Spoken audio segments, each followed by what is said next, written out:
तुझी संगती झाली अमुची निश्चिंते नाही देखिले ते वेळे भोग सुखाचे सोहळे घरी ताकाचे सरोवर येथे नवनीताचे पोर नाही देखिले ते मिळे भोग सुखाचे सोहळे तुका म्हणे आता आम्ही नवजो दबडिता घरी ताकाचे सरोवर नाही देखिले ते मिळे भोग सुखाचे सोहळे देवा तुझ्या संगतीत आम्ही आलो की ही संगत आम्ही सहजासहजी सोडणार नाही असा अभंगाचा सरळ सरळ भावार्थ आहे।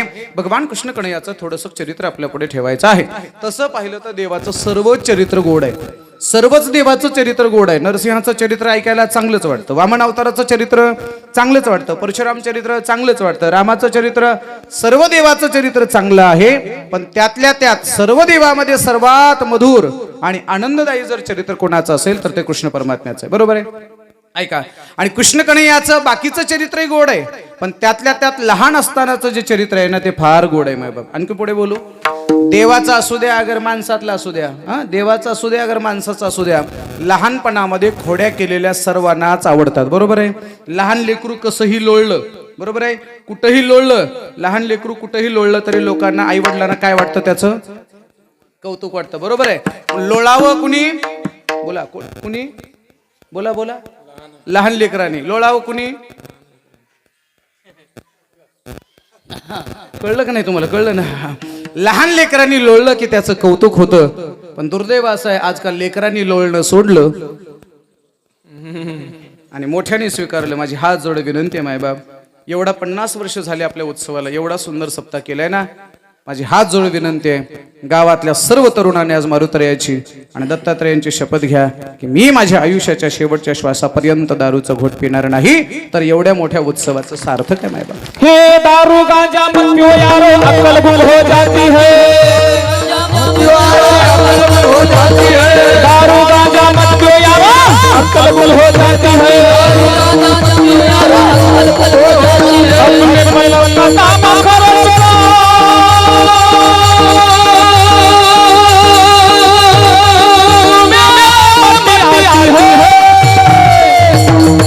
दारू गांजा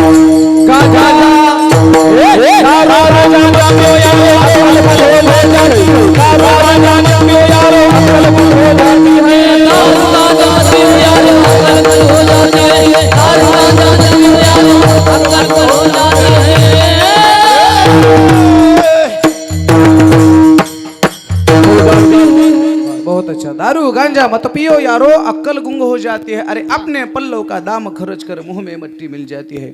स्वतःचा पैसा संपतो मायबाप। आणखी पुढे सांगू, आम्ही का सांगतो का सांगतो, आज आपल्या मराठवाड्यात महाराष्ट्रामध्ये दारू पिणाऱ्या तरुणांची संख्या एवढी वाढली, मला पुढे बोलायचंय मायबाप, बोलायचंय। दुर्दैव आहे या देशामध्ये दुधाला जेवढा भाव नाही त्याच्यापेक्षा जास्त भाव बोला दारूला आहे। आणि पुन्हा एक गोष्ट सांगतो, गावात दुधाची जेवढी विक्री होते त्याच्यापेक्षा जास्त दारूची विक्री जर व्हायला लागली तर आमचा समाज कुठे जातोय याचा विचार करा। आम्हाला शासन दारू बंद करील अगर न करील तो त्यांचं पाप पुण्य पाहून घेतील, पण जाऊ द्या, बाकीच्यांना सुधारणं आपल्याला होणार नाही, स्वतःपासून सुधारायला सुरू करा। आणि माझ्या समोर बसलेल्या सर्व तरुण बांधवांनी आज संकल्प करा, दत्त जयंतीचा उत्सव आहे, काल दत्तात्रेयांची जन्मतिथी होती मायबाप। धरी अवतार विश्वतारावया, अत्रीची अनसूया गरोदर, ऋतुकाळ हेमंत नक्षत्र रोहिणी, शुक्ल पक्ष दिनी पूर्णतिथी स्वर्द्या, तिथी पौर्णिमा मास मार्गशीर्ष गुरुतो वासर उत्सव काळ। मार्गशीर्ष महिन्यातल्या पौर्णिमेच्या तिथी दिवशी भगवान श्री दत्तात्रेयाचा जन्म झाला, काल दत्त जयंती होती। दत्तात्रेयांची शपथ घ्या, मारुतरेयाची शपथ घ्या, ज्ञानोबा तुकोबारायांची शपथ घ्या आणि आज माझ्या सर्व तरुण बांधवांनी संकल्प करा, आजपासून मी दारू पिणार नाही। आणि एवढी जर शपथ जर 10-5 पोरांनी घेतली तर एवढा उत्सव मोठा कार्यक्रम गावकऱ्यांनी केला, खरोखर या पिढीला आनंद वाटेल की आम्ही 50 वर्ष सप्ताह चालू ठेवला, त्याचा आज आम्हाला सार्थक झालं। लक्षात ठेवा मायबाप, लोळायचं कुणीही नाही, लोळणं लहान लेकराचं गोड वाटतं। तसं भगवान कृष्ण परमात्म्याचं चरित्र, द्वारकेमध्ये सर्वात जास्त काळ देवाचा गेला, पण ते द्वारकेतलं चरित्र सांगायचं नाही तर लहान असतानाचं चरित्र सांगायचा हा नियम आहे। ऐका, रामचंद्र प्रभूचा अवतार आणि त्यानंतर झालेल्या कृष्णाचा अवतार, मी दोन्ही अवताराची तौलनिक चर्चा मी आपल्या पुढे करणार आहे। थोडंसं माझ्याशी बोलत चला, मला थोडं बोलायची सवय आहे। सांगा या, रामाचा जन्म कुठे झाला, कुठे झाला, झोपली का काय, कुठे झाला, कोण म्हणलं कोठारीत, कुठे झाला, कुठे झाला, कुठे झाला, अयोध्येत. नक्की नक्की अयोध्येत झाला ना. थोडंसं आता बोलायचं आपल्याला, असं असं मरगळल्यासारखं बसून आता चरित्र सुरू झाले. हा, थोडं लक्ष द्या. रामाचा जन्म कुठे झाला? बोला सगळे बोला. रामाचा जन्म. शाबास. काही कुणाचा विरोध, काही तक्रार, काही माहिती अधिकार, काही अविश्वास ठराव? रामाचा जन्म अयोध्येत झाला नाही म्हणणारे हरले आणि गोदड्यात जाऊन पडले. जिंकलो आपण, जिंकलो. झालं राम मंदिर. तुमच्या पाया पडतो, राम मंदिर पाहिल्याशिवाय मरू नका. मरू नका बरं का, मरू नका. एकदा तरी डोळ्याने पाहिलं पाहिजे. कारण सांगू का, एखादी घटना बरोबर शेवटी सांगतो. एक आपल्या आयुष्यामध्ये कशाची प्रतिज्ञा, कशाची? बरोबर ठीक आहे चला, काय हरकत नाही.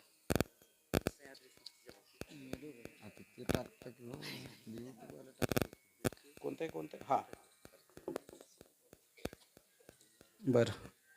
कोठारी गावातून जे काही सुज्ञ विचारवंत कार्यकर्ते यांनी सुवर्ण जयंती वर्षानिमित्त गळ्यात तुळशीमाळ घालावी, नाममात्र ज्याने घ्यावी, पथ्य सांभाळावी, ही नोंद सह्याद्री संस्थेकडे करावी बरं का. पुढील वर्षीच्या मार्गशीर्ष पौर्णिमेला सह्याद्री संस्थेकडून 5,000 रुपये व सन्मानपत्र देण्यात येईल.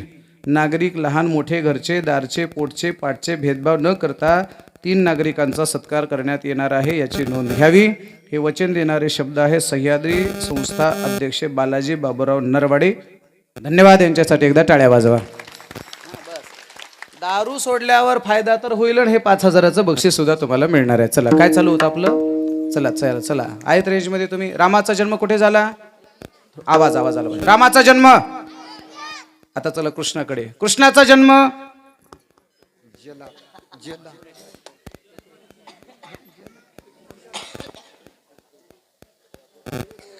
तीन पार्ट्या पडल्या इथं, 3. एक पार्टी म्हणते गोकुळात झाला, एक पार्टी म्हणते मथुरात झाला, आणि हुशार पार्टी म्हणते जेलमध्ये झाला. गाव तुमचे तुम्ही पहा. रामाचा जन्म सर्वांचं एक उत्तर. कृष्ण म्हटलं की 3 उत्तर. आणखीन पुढे चला. रामाच्या आईवडिलाचं नाव दशरथ आणि कौशल्या. सांगा आता कृष्णाच्या आईवडिलाचं नाव.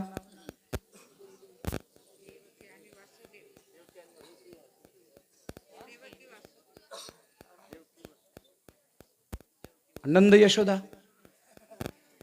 2 नावं झाली की नाही? काही जण म्हणतात वसुदेव देवकी, काही जण म्हणतायत नंद यशोदा. आणखी पुढे सांगू का? रामाच्या बायकोचं नाव बोला. घेऊन ये ताकाचा डेरा, वरी सैरा फोडियेला.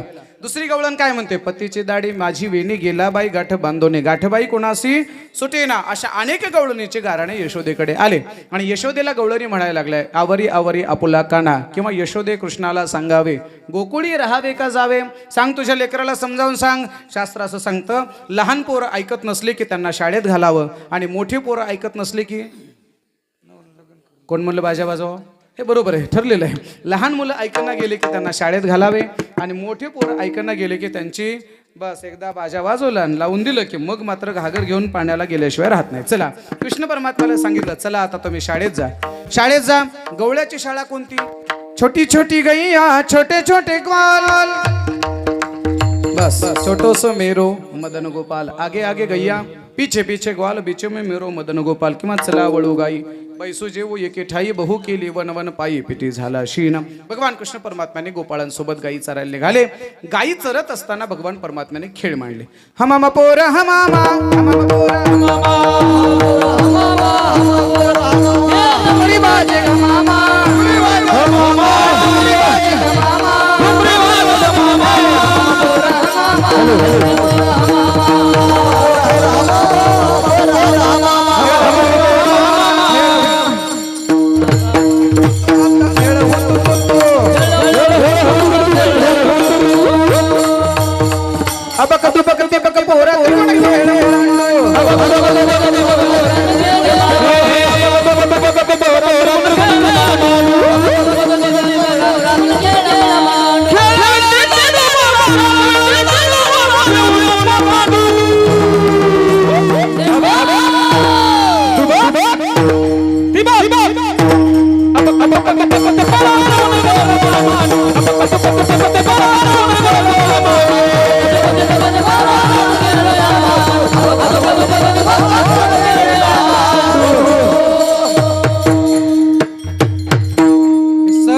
खेळ देवाने खेळले. आता लहान लहान पोराने मला खेळाचं नाव सांगायचंय.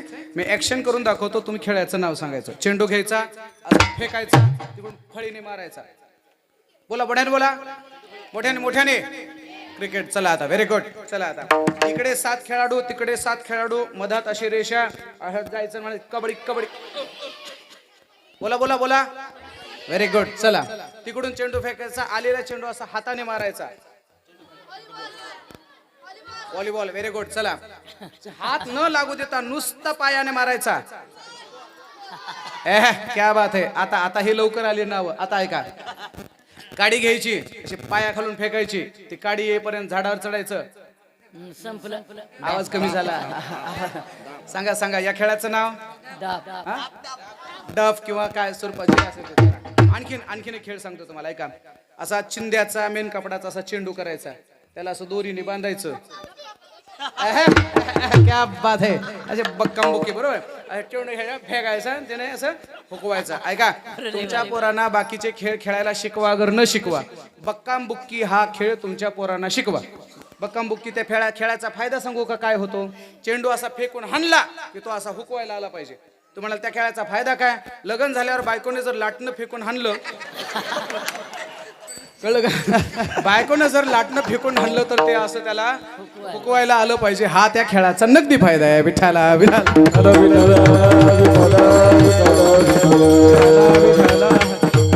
प्रत्येक खेळाला अध्यात्म आहे महाराज. क्रिकेटमध्ये खेळाडू किती असतात. 11 पैकी 1 कॅप्टन असतो, 5 फलंदाज असतात, 5 गोलंदाज असतात. बरोबर आहे. 5 बॅट्समन, 5 बॉलर, 1 कॅप्टन किंवा विकेट किपर. बरोबर आहे. आपल्या शरीरामध्ये सुद्धा 11 खेळाडू आहेत. 5 ज्ञानेंद्रिय आहेत, 5 कर्मेंद्रिय आहेत आणि 11वा कॅप्टन तो आहे मन. मनाजी पाटील देहगावीचा. होर ऐका दादानो. काय विश्वास धरू नका त्याचा. होर ऐका दादानो. घात करील नेमाचा. मनाची पाटील देहगावचा. मनाची पाटील देहगावचा.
बहुत अच्छा.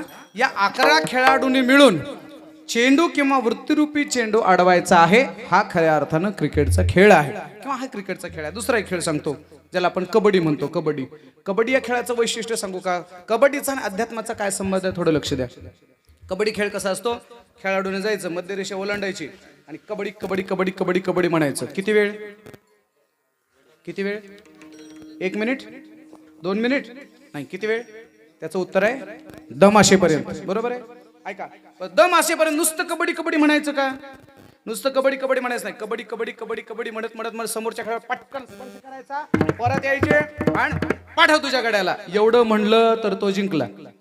आणि त्याच्या अगोदरच त्याचा दम गेला तर तो म्हणान मेला.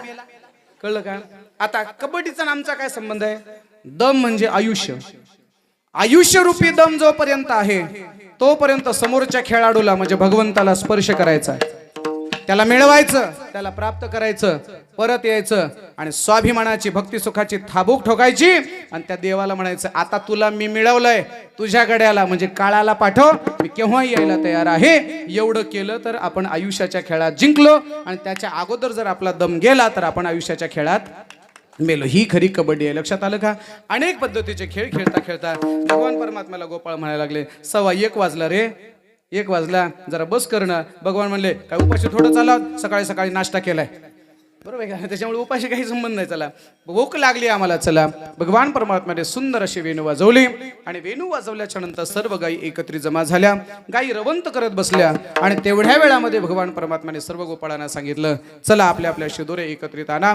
सर्व गोपाळांच्या शिदोरे एकत्रित केल्या, त्याचा काला केला आणि काला करून सर्व गोपाळांना व्यवस्थित बसवलं. कसं बसवलं? बिभ्रद वेणुम जठर पठयो शंगवित्रेच कक्षे वामे पाणो मश्रुण कबलम तत्फलानिंगुलेषु तिष्ठन मध्ये स्वपरी सुरदो हासयन् नरमभिस्वैः स्वर्गे लोके मिशिते बुभुजे यज्ञ भोग बाल केलीहि पुंडलीक वरद हरी विठ्ठल श्री देव तुकाराम गोपाल कृष्ण भगवान की जय. गोविंद बोलो हरि गोपाल बोलो, गोविंद बोलो हरि गोपाल बोलो, गोविंद बोलो हरि गोपाल बोलो, गोविंद बोलो हरि गोपाल बोलो, राधे राधे राधे राधे गोविंद बोलो हरि गोपाल बोलो,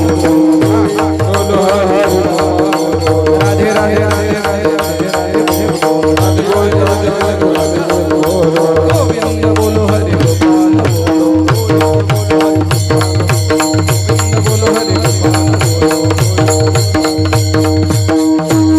भगवान कृष्ण परमात्म्याने गोपाळांच्या सानिध्यात काला केला. काला करत असताना कबल पुष्पाप्रमाणे देवाला बसवलं. लहान लहान गोपाळ पुढे, मोठे मोठे गोपाळ मागे, उंचीप्रमाणे गोपाळांना बसवलं. बिभ्रद वेणुम जठर पठयो शंगवेत्रेच कक्षे वामे पाणव, डाव्या हातात प्रसादाचं पात्र घेतलं. वामे पाणव मश्रुण कवलम तत्फलानिंगुलेषु तिष्ठन् मध्ये स्वपरी सुरदो हासयन् नरमभिस्वैः स्वर्गे लोके मीशिते बुभुजे यज्ञ भोग केलीहि. भगवान कृष्ण परमात्म्याने गोपाळांना स्वतःच्या हाताने काला वाढला. ऐका, काला वाढणारा कोण?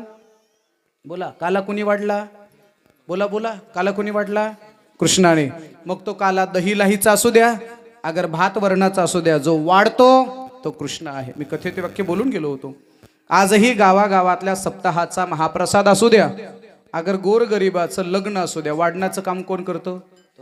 एकदा माझ्या वाढणाऱ्या सगळ्या तरुण पोरासाठी टाळ्या वाजवा महाराज, टाळ्या वाजवा. दररोज हजारोच्या पंक्ती उठल्या इथे, हजारोच्या पंक्ती. एकही माणूस उपाशी गेला नाही. कधी अन्नदात्या पंक्तीवाल्याला कधी चिंता वाटली का हो? एवढ्या लोकांचा स्वयंपाक कसा वाढावा चिंता नाही. आमचे पोरं सगळे तयार आहेत. वाढणारा प्रत्येक व्यक्ती कृष्णा समान काम करतोय. मग तुम्ही लाहीचा प्रसाद असू द्या, अगर भाताचा असू द्या, जो वाढतो तो कृष्ण आहे. श्रीमंत माणसं केटरर्स लावून लग्न करतील, मंगल कार्यालयात लग्न करतील, पण गोरगरिबांना आणखीन केटरर्स लावण्या एवढे, मंगल कार्यालयात लग्न करण्या एवढे ऐपत नाही आमचे मायबाप. अशा गोरगरिबाच्या लेकराच्या लग्नाच्या वेळेला माझे सगळे मावळे त्या पोरीच्या बापाकडे येतात आणि सांगतात, मालक काळजी करू नका, आम्ही आहोत वाढायला, आम्ही आहोत, कितीही वराड येऊ द्या, आम्ही वाढायला तयार आहोत. परवा दिवशी लग्नाला तर गावातली सोडून वराडाची एवढी माणसं आली तरी कुणाच्या वाढण्याचं गरण गेलं नाही. ही सगळी जबाबदारी माझ्या छत्रपतीच्या शिवरायांच्या मावळ्यांनी घेतली. मायबाप, हे मावळे कृष्ण परमात्म्याचे हे सगळे परमभक्त वाढण्यासाठी सज्ज आहेत. फक्त एक करायचं बरं का वाढणाऱ्या पोरांनी, वाढता वाढता तुमच्याकडे जर वर्णाचं बकेट असेल, जवळचा मित्र आला की त्याला वरचं वाढायचं आणि बाकीच्याला खालचं खळबट वाढायचं. असं जर कोणी असेल तर त्याला मात्र आम्ही कंस म्हटल्याशिवाय राहत नाही. लक्षात ठेवा. वाढताना पंक्ती प्रपंच कधी करायचा नाही. वाढताना जर भेदभाव केला तर त्याला कृमी भोजन नावाच्या नरकात जावं लागतंय. भागवतामध्ये रहोगण नावाच्या राजाला जड भरताने 28 प्रकारचे नरक सांगितलेले आहेत.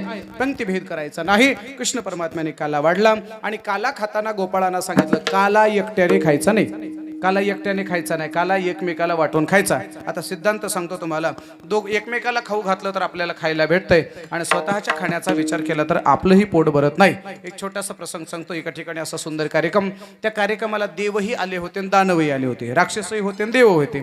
बरोबर. आता कार्यक्रम म्हणल्यावर काय सगळेच देव येतात असे नाही. कार्यक्रम म्हटलं की हौशे गौशे नवशे सगळे असतात. बरोबर आहे. काही जण खरंच कीर्तन ऐकायला येतात, काही जणाला कीर्तनाचं काय घेणं देणं नसते, पंक्तीला काय याचाच विचार असतो. बरोबर आहे का. कुणाला काय पाहिजे, कुणाला काय पाहिजे. देवही आले आणि राक्षसही आले. संयोजकाने सांगितलं जरा जागा अपुरी आहे, आपल्याला 2 पंक्ती करायच्या आहेत. सांगा पहिल्या पंक्तीला कोण बसणार? पहिल्या पंक्तीला कोण बसणार? राक्षस म्हणले आम्ही बसणार. बोला, पहिल्या पंक्तीला कोण बसणार? बोला बोला, पहिल्या पंक्तीला कोण बसणार? बोला बोला, पहिल्या पंक्तीला कोण बसणार? राक्षसांना भरोसाच नसतो, मागच्या पंक्तीला तर्रीचं वरण शिल्लक राहतं का नाही म्हणून पहिल्याच पंक्तीला बसून घेतात. ते कोण? कळलं का नाही? बघू आता आज किती राक्षस आहेत ते गावातले, आहे की नाही? पाहुण्याला जीव घालायचं सोडून जर पहिल्याच पंक्तीला जेवत असेल तर नक्की त्याला राक्षसच म्हणावं लागेल बरं का. पहिल्या पंक्तीला जेवणारे कोण रे बाळांनो? मोठ्याने बोला. पहिल्या पंक्तीला जेवणारे राक्षस. राक्षसाची पंगत बसली. आता पंगत बसल्यानंतर तिथल्या संयोजकाने नियम सांगितला, हात कोपरातून वाकवायचा नाही. तो इकडे बाळा, उठ. तू इकडे इकडे इकडे चल इकडे बरं वरी असं असं समजा 2 मिनिटासाठी हे राक्षस आहेत. समजा म्हटलं मी, समजा म्हटलं समजा. आता इथं लाह्या काय मुरमुर आहे का गुळ काय कोणा असं द्या इकडे द्या. हा बस रे, थोडं प्रॅक्टिकल दाखवतो तुम्हाला. हे राक्षस असे जेवायला बसलेत, बरोबर आहे का? या राक्षसांना तिथल्या संयोजकाने सांगितलं, हात कोपरातून वाकवायचा नाही. हात कोपरातून वाकवायचा नाही. हे हात असा सरळ, हे सरळ वाकवायचं नाही. खा वाकवायचं नाही. वाकवायचं नाही. खा खा खा खा. डोळ्यात वाकला हात. जमत नाही, सोडून दे. डोळ्यात ऐका ऐका. हे राक्षस जेवायला बसले, हात कोपरातून वाकवायला येत नाही. पुन्हा एक गोष्ट सांगू का? आम्ही कधी कधी एखाद्या गावाला गेलो आणि एक गावाला गेलो मी, एक माणूस मला बोलायला लागला, म्हणला महाराज 5 किलोमीटर नाही, थोडं थांबा रे, आणखी बाकी आहे. 5 किलोमीटर तळ्यावरून पाईप आणली म्हणला, एका दिवसात पाईपलाईनचं काम झालं. म्हणलं काय ती जेसीबी कुणी बनवले असेल, काय ती जेसीबी. अर्धा तास वर्णन करत होता जेसीबीचं. मी त्याला म्हणलं 1000 रुपये तासाने मिळते म्हणून त्या जेसीबीचं एवढ्या वेळेस वर्णन करतोस? माझ्या परमेश्वराने करोडो जेसीबी हातात बसवले, त्याचं कधीतरी वर्णन करा. बरोबर आहे की? हे जेसीबी बघा आता पंक्तीला भात कसा उकरीती, उकरलेल्या भातामध्ये बरोबर वरण कसं कालविते, सगळं घेऊन पार्सल कधी करते. इथला शकप कधी विचार केलाय का आपण काय असेल ते? ही जेसीबी फुकट मिळाली म्हणून किंमत नाही. राक्षसांना हात असं वाकवायता येत नाही, बरोबर आहे? राक्षसांना असं जेवता आलं नाही. राक्षसांच्या ताटावर तसंच उष्ट राहिलं. इकडे काय म्हणतात, खरकट उष्ट का भद? ताटावर राहिलेलं काय म्हणतात? उष्ट, बरोबर आहे? ताटावर उष्ट कुणी ठेवलं? बोला. ताटावर उष्ट कुणी ठेवलं? ताटावर उष्ट ठेवणारे कोण? नाही कळलं का नाही? लोक हॉटेलमध्ये जेवायला गेल्यावर प्लेटा चाटू खातात आणि आमच्या सप्ताहाच्या पंक्तीत मात्र ताटावर उष्ट ठेवतात. तुमच्या पाया पडतो बरं का. कधी कधी वाईट वाटतं मायबाप, आजही माझ्या देशामध्ये लोकांना पोटभर जेवायला मिळत नाही. पांडुरंगाच्या कृपेने जर तुम्हाला आम्हाला जर प्रसाद मिळत असेल तर त्याच्यातला एकही कण वाया जाऊ द्यायचं नाही महाराज. एकही कण. एवढं पाळाकडे आज बरं का. माझी विनंती आहे तुम्हाला, जेवणाऱ्याला कळलं पाहिजे मला किती खायचंय ते, आणि वाढणाऱ्यांनी मात्र आपलं मित्रप्रेम जास्त उतू जाऊ द्यायचं नाही. आणि जास्त जर तुमचं मित्रप्रेम जर जास्तच उड्या मारत असेल तर उद्या दुपारी काही मला कुठलं काल्याचं कीर्तन नाही, मंडप हीच राहू देऊ. तुम्ही उद्याच दिवस थांबा. उद्या मी एक कीर्तन करतो, ज्याचं जास्त मित्रप्रेम उतू जाते त्याने उद्या महाप्रसादाची वैयक्तिक पंगत द्यायची. मग काय आग्रह करायचा ते करायचा, दुसऱ्याच्या पंक्तीत अजिबात आग्रह करायचा नाही. दुसऱ्याच्या पंक्तीत अजिबात नाही आग्रह करायचा. माझे हात जोड विनंती आहे. चला, राक्षसांनी ताटावर तसंच उष्ट ठेवलं, बरोबर आहे? आता ताटावर उष्ट कोण ठेवणारे कोण रे बाळानो? मोठ्याने बोला. आता तुम्ही पंक्तीला तुम्ही जेवायला वाढणार आहेत, ज्याच्या ताटावर उष्ट दिसल त्याला काय म्हणायचं? राक्षस, बरं काय? लक्ष द्या. आता राक्षसांची पंगत उठली. आता हे देव आहेत. आता ह्यांच्या मायबापाला बरं वाटलं असं. पहिले ते माझ्याकडे असे मोठे मोठे डोळे केले असते, आमच्या पोराला राक्षस म्हणला महाराज. चला आता हे देवाची पंगत बसली. आता देवाला सांगितलं तुम्हाला बी तोच नियम, बरोबर आहे का? तुलाही तोच नियम. तुला असं खाता येते का? असं खाता येते का? मग तू काय कर, असं याला खाऊ घाल.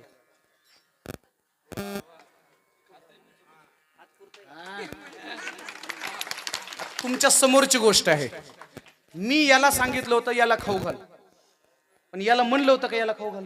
नाही म्हणलं का मी? तुम्ही साक्षीदार आहेत की नाही? याला म्हणलं याला खाऊ घाल, पण याला म्हणलं होतं का खाऊ घाल? याने बरोबर खाऊ घातलं की नाही? असंच आहे माय. चला बसा.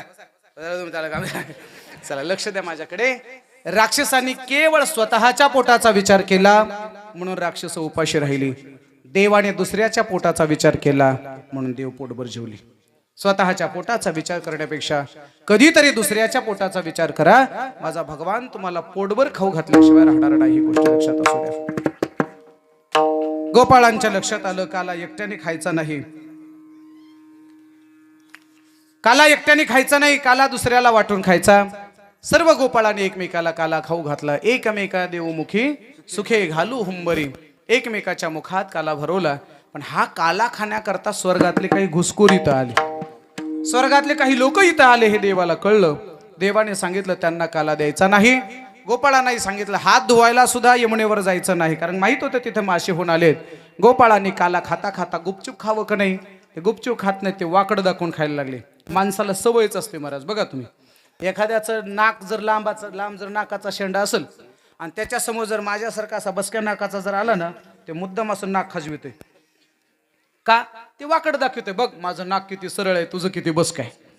गोपाळही तसंच वाकड दाखवतो देवाला. एवढे मोठे तुम्ही देव आहात, पण तुम्हाला मात्र काला मिळत नाही, आम्हाला मात्र काला मिळतोय. आम्ही नशीबवान आहोत. त्यालाच म्हणायचं वाकुलिया ब्रह्मादिका उत्तम लोका दाखव. गोपाळांनी कसं वाकडं दाखवलं, तोच वाकवल्याचा कार्यक्रम आपल्याला इथे घ्यायचा आहे. सर्वांनी माझ्या हातासारखे ऍक्शन करायचे आहे. सर्वांनी सर्वांनी सर्वजण तयार आहेत. टाळकरी सोडून, टाळकरी आपल्याला भजन करायचं आहे. सर्वजण माझ्या हाताकडे लक्ष द्या. माझा हात खाली येऊन 1.5 घंटा झालं. लक्ष नाही तुमचं, माझ्या हाताकडे लक्ष द्या. माझ्या हाताकडे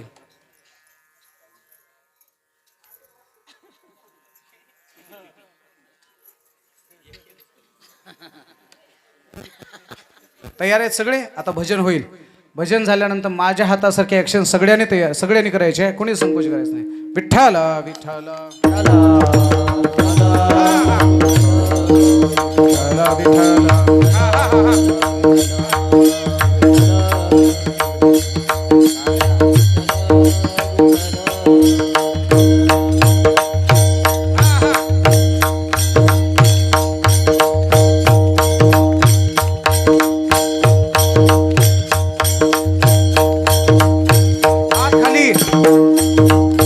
बजा भजन करा टाळकरी.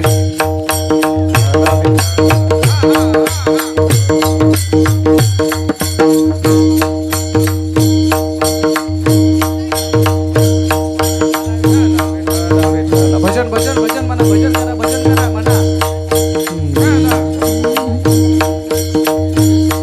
भजन करा टाळकरी मंडळी म्हणा.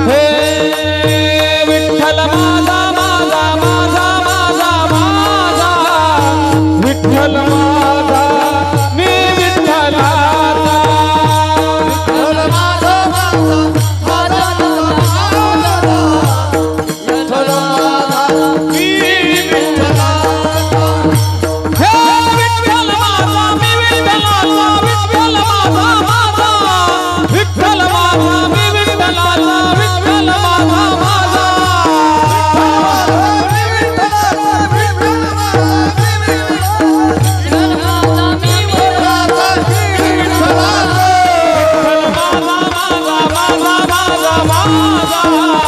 विठ्ठल माझा मी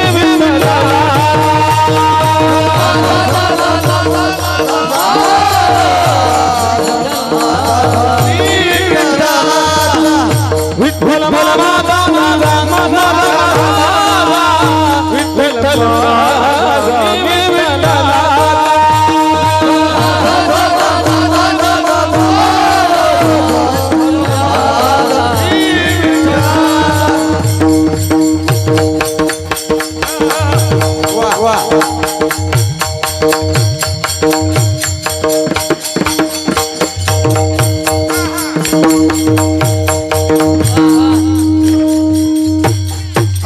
बजाव, शाम लोग.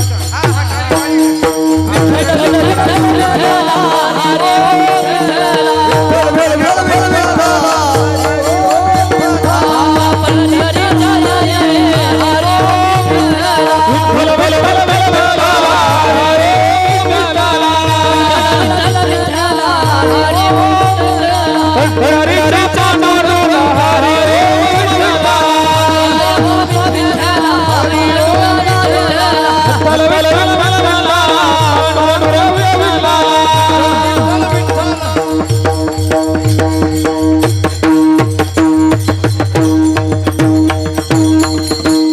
दशा नष्ट होऊन जीवाला ब्रह्मदशा प्राप्त होणं या नाम काला.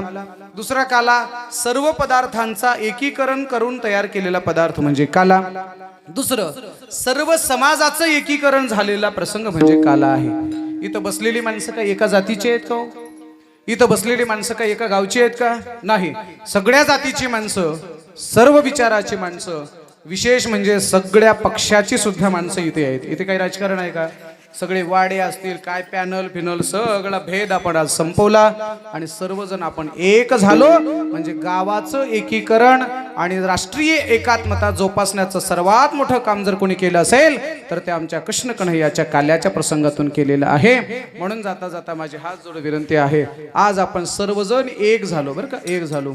छोटे मोठे काही वाद असतील, भाऊभाऊकीचे म्हणा, जातीचे म्हणा, काही छोटे मोठे राजकारणाचे म्हणा, पक्षाचे काही देण्या घेण्यावरून उग बांधावरून काही छोटे मोठे वाद जर झाले असतील ते सर्व वाद आपण सोडून द्या आणि हे गाव आपलं कोठारी गाव साक्षात गोकुळासारखं आनंदाने नांदावं हीच भगवान कृष्ण परमात्मा चरणी प्रार्थना करतो आणि याच ठिकाणी थांबतो. अतिशय सुंदर माणूस नाही, तुम्ही व्हिडिओ क्लिप माझी ऐकली असेल, कारण सिस्टीमवाली जी माणसं आहेत ना ती माणसं कीर्तनकारापेक्षा हुशार आहेत.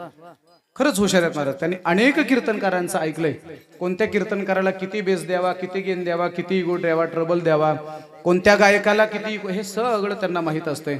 आणि हे सिस्टीमवाले आमच्यापेक्षा बी जास्त पकवाजाला आवाज देतात, बरोबर की का आवाज देतात त्यांना माहित आहे. पकवाज वाजल्याशिवाय मग हा आनंद ताल भरत नाही. गायक असो वादक असो हे सगळं सुंदर अभ्यास आपला आहे. छान सिस्टीम दिली त्याबद्दल तुमचे मनस्वी धन्यवाद. मी शक्यतो सिस्टीमवाल्याला आधी खूप रागवायचो, असं करा तसं करा. 5-7 वर्ष झालं सोडून दिले. त्याचं कारण सांगतो मी. 7व्या दिवशी माझं कीर्तन होतं, 6 कीर्तनकाराने त्यांचा अपमान केला. काय बोलले मला माहित नाही. 7व्या दिवशी त्यांनी छान ऑपरेटिंग केली, मला चांगला आवाज मिळाला. मी त्यांचं वर्णन केलं, काय बेस गाय गेन आवाज वगैरे बरंच वर्णन केलं. कीर्तन झाल्यानंतर तो सिस्टीमचा मालकच आहेत ना तुम्ही, तो मालक माझ्याकडे आला. म्हणला महाराज 10-5 लाखाचं भांडवल घातले, रोजगार नव्हता, नोकरी नव्हती आणि काहीतरी उद्योग, चांगला उद्योग करावा म्हणून मी या क्षेत्रात आलोय. आणि खरं सांगू का, नको ते उद्योग करण्यापेक्षा साऊंड सिस्टीमचा उद्योग केला तर काय वाईट आहे. हे आमच्या धर्माला पोषक आहे ना महाराज, हे आमच्या धर्माला आवश्यक असणारी गोष्ट आहे. आणि एवढं भांडवल घालून मी हे साऊंड सिस्टीमचा धंदा केलाय, पण तुमच्या कीर्तनकाराने आमचा खूप अपमान केला. आता धंदा बसायची वेळ आली, मला आता कोणी परिसरात बोलवणार नाही असं वातावरण झाले. तुम्ही मात्र माझी लाज राखली, माझं वर्णन केलं. खरोखर माझ्या उपकार झाले म्हणला. तो माझ्या जवळ आला.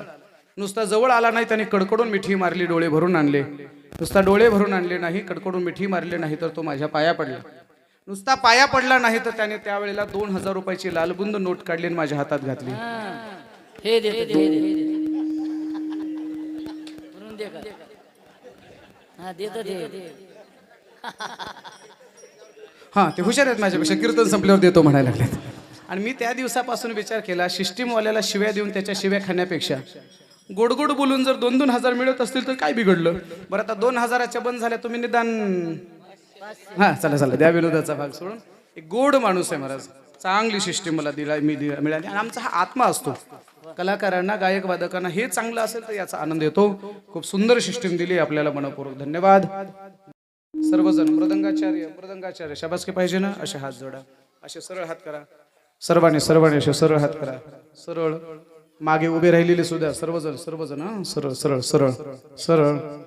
असा डावा हात खाली करा, डावा हात खाली करा, डावा उजवा हात असा सरळ न्या, थोडा मागे न्या, मागे न्या, मागे म्हणा शाबास, म्हणा शाबास शाबास. काला झाला तरी अजून पट्टी दिली नाही रे बहादर माणसा, शाबास. रुपया पट्टी दिली नाही पण न चुकता 2 टायमाला जेवून गेला की रे बहादर माणसा, शाबास. 60 वर्ष झाले तरी अजून पंढरपूर पाहिलं नाही की रे बहादर माणसा, शाबास. दात सगळे लाले लाल झाले तरी अजून तंबाखू गुटखा सोडला नाही की रे बहादर माणसा. बस झालं एवढंच बस झालं बरं का. तुमच्या पाया पडतो जाता जाता, हात जोड विनंती आहे मायबाप, व्यसनमुक्त व्हा, व्यसनापासून दूर राहा. ज्ञानोबा तुकोबा यांचा आदर्श आपल्या जीवनामध्ये स्वीकारा. छत्रपती शिवरायांच्या महाराष्ट्रातले आम्ही माणसं आहोत. आमचा समाज सुखी आणि समृद्ध झालेला मला पाहायचा आहे. हीच काल्याची सेवा भगवंताच्या चरणी समर्पित करतो आणि याच ठिकाणी आपल्या सर्वांची रजा घेतो. मी पैशाचा रुपया मागणार नाही तुम्हाला, फक्त मी एक गोष्ट मागणार आहे, ती गोष्ट तुमच्या फायद्याची आहे. सर्वांनी असे हात जोडा, जोडाकडे सर्वांनी हात माझ्या मागे म्हणा, हे भगवंता, तुम्ही आम्हाला 24 तासाचे अनेक दिवस दिले. या 24 तासातील दररोजचे कमीत कमी 24 मिनिट तरी मी तुमच्या सेवेसाठी देणार म्हणजे देणारच.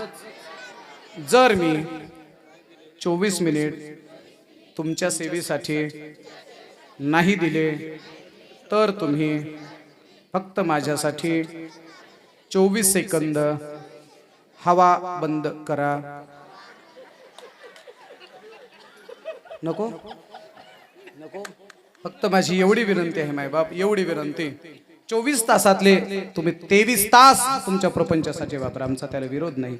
फक्त त्या 23 तासातून उरलेला 24 मिनिटाचा म्हणजे ॲव्हरेजली एक अर्ध्या तासाचा वेळ फक्त माझ्या ज्ञानेश्वरीसाठी आणि गाथ्यासाठी द्या. तुमच्या जीवनाचं सोनं नाही झालं तर आम्हाला विचारा. दररोजचा अर्धा तास जर वेळ जर आम्ही देवासाठी देत नसू तर आमच्या आयुष्याला अर्थ काय मायबाप. पण विनंती आहे, तुळशीची माळ गळ्यात ठेवा, गोपीचंदनाचा टिळा लावा, साधू संताविषयी आदर बाळगा, छत्रपती शिवरायांचं चरित्र वाचल्याशिवाय राहू नका, ज्ञानेश्वरी गाथा वाचल्याशिवाय राहू नका, एवढी आपल्या सर्वांना विनंती करतो आणि याच ठिकाणी थांबतो. आजच्या सेवेला आमचे आदरणीय हरिभक्तीपरायण आप्पा वारकरी शिक्षण संस्था वसमतला, अगोदर आळंदीला होती, पण कार्यक्रम इकडे आणि आळंदीला राहणं हा सगळा त्रासदायक असल्यामुळे त्यांनी यावर्षीपासून वसमत या ठिकाणी वारकरी शिक्षण संस्था सुरू केलेली आहे.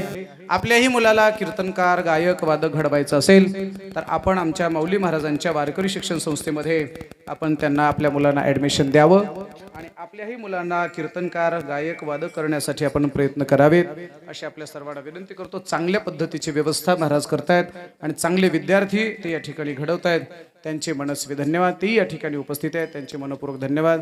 हे सगळं केला येले दुरी होतो तिघाते मुनी हारे दोरी कडे मुख पसरोनी गडे तुम्ही हारे दोरी कडे मुख पसरोनी गडे तुका अने हाती टोका आणि गौरे नौका हारे दोरी कडे मुख पसरोनी गडे पंडित धरला कृष्ण मनी अवघा जने प्रकाश वाकुलिया ब्रह्मादिका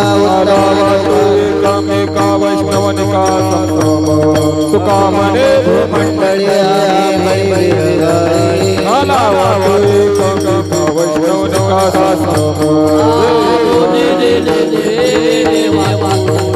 करा क्षमा परद महाराज तुम्ही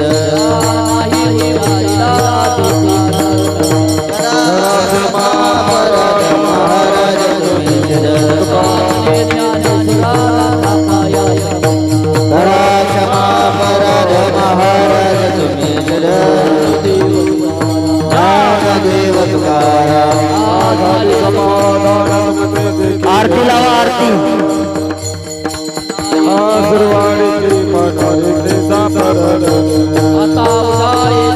कोणी उठो नका जागेवर बसा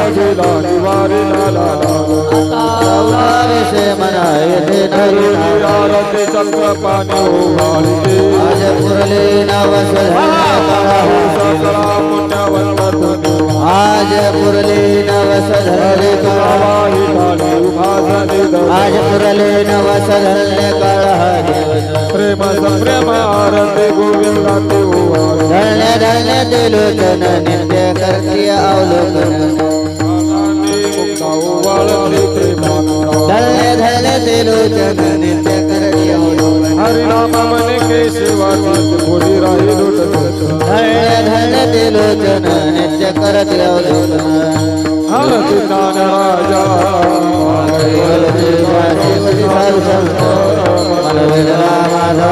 राजा